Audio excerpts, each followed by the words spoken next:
Hello Heavy Investor, selamat datang di TikTok.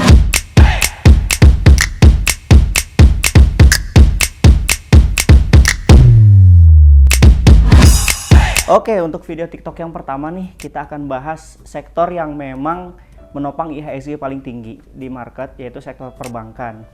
Nah, untuk perbankan sendiri kita mulai dari bank-bank yang besar dulu, yang kapitalisasi marketnya paling besar, atau biasa disebut dengan Big Four, dengan 4 kapitalisasi pasar terbesar di Indonesia.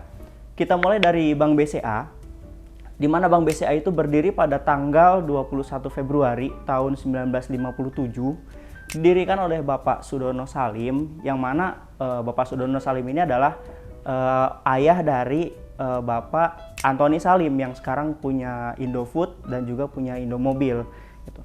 Nah, terus di tahun 1991 BCA itu punya ide, dia itu mulai masuk ke mesin namanya ATM atau Anjungan Tunai Mandiri, atau dalam bahasa Inggrisnya itu Automated Teller Machine, di mana dia menyebar jaringan ATM di seluruh Jakarta.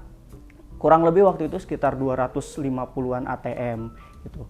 Terus pada tahun 2000 Bank BCA melakukan penawaran umum atau initial public offering atau disebut juga dengan IPO, di mana mereka melepas sebanyak 22,55% saham gitu ya.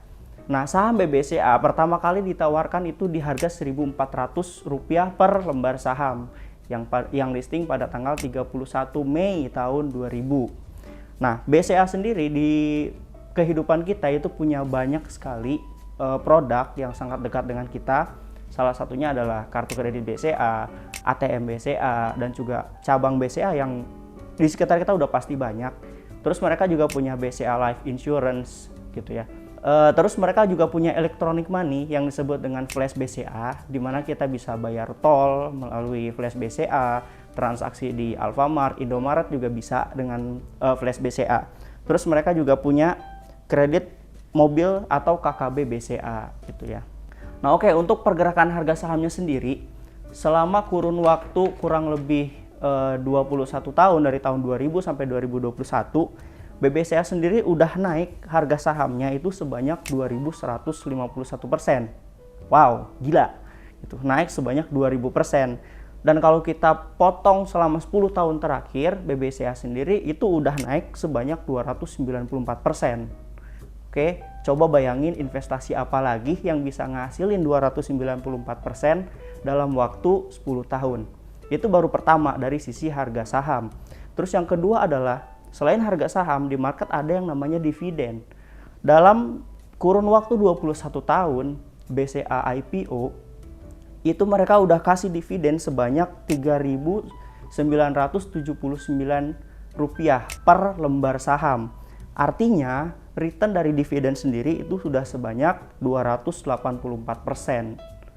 Wow, gila gitu.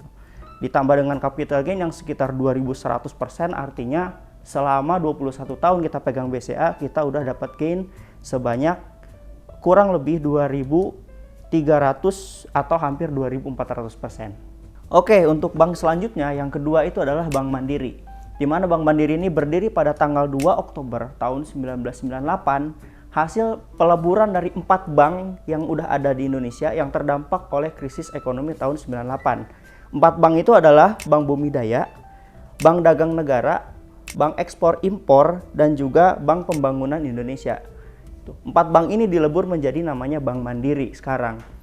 Nah, Bank Mandiri melakukan penawaran umum atau IPO pada tanggal 14 Juli 2003 dengan harga penawaran Rp675 per lembar saham.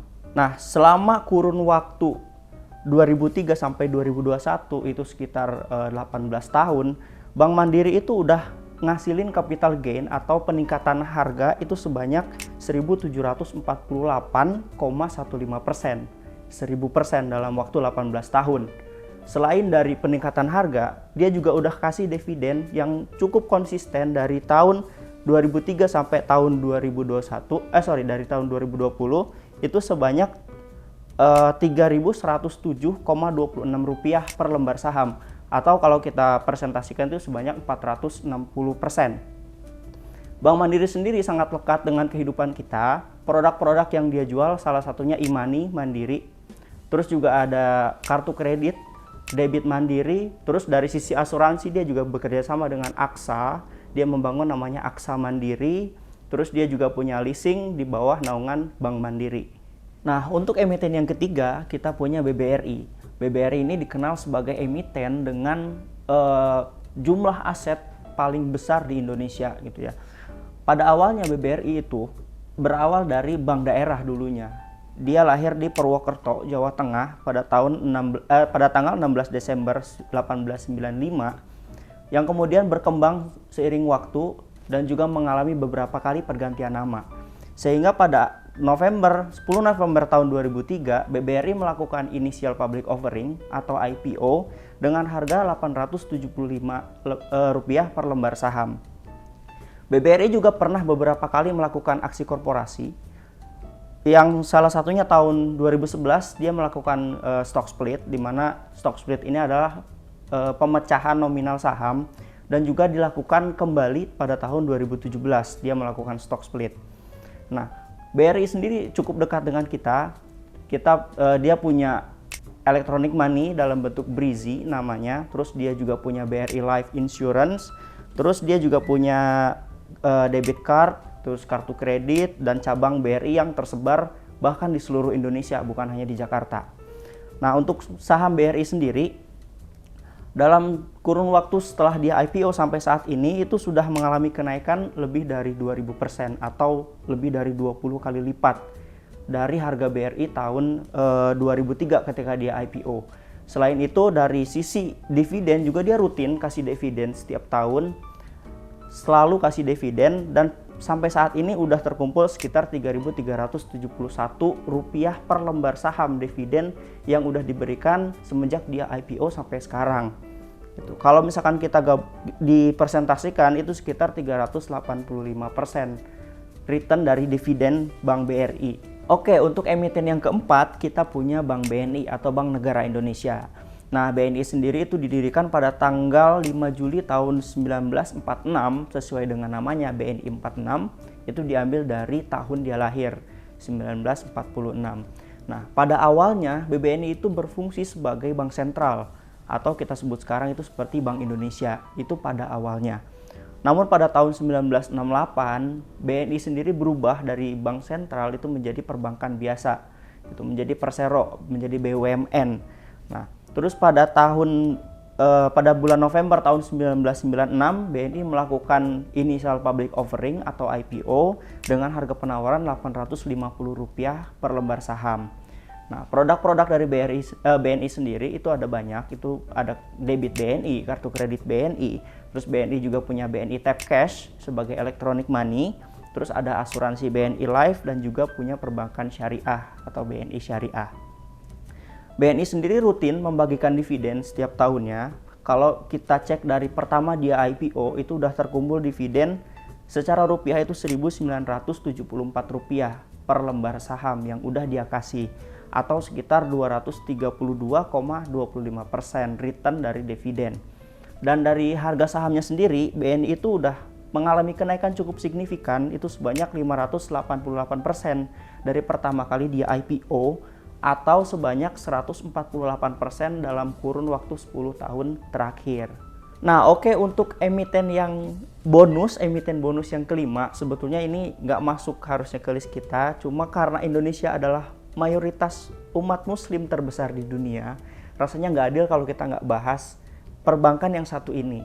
Nah, dari 3 bank BUMN yang udah saya sebutkan tadi, yaitu Mandiri, BRI, dan juga BNI, mereka punya anak usaha itu di sektor syariah, di mana ada Mandiri Syariah, BRI Syariah, dan juga BNI Syariah. Nah, bank syariah ini pada tahun 2020 itu dilebur menjadi satu, digabungkan atau di merger, bergabung dalam satu entitas namanya Bank Syariah Indonesia, di mana Bank Syariah Indonesia ini saat ini menjadi salah satu bank syariah terbesar di Indonesia dan bahkan di Asia Tenggara.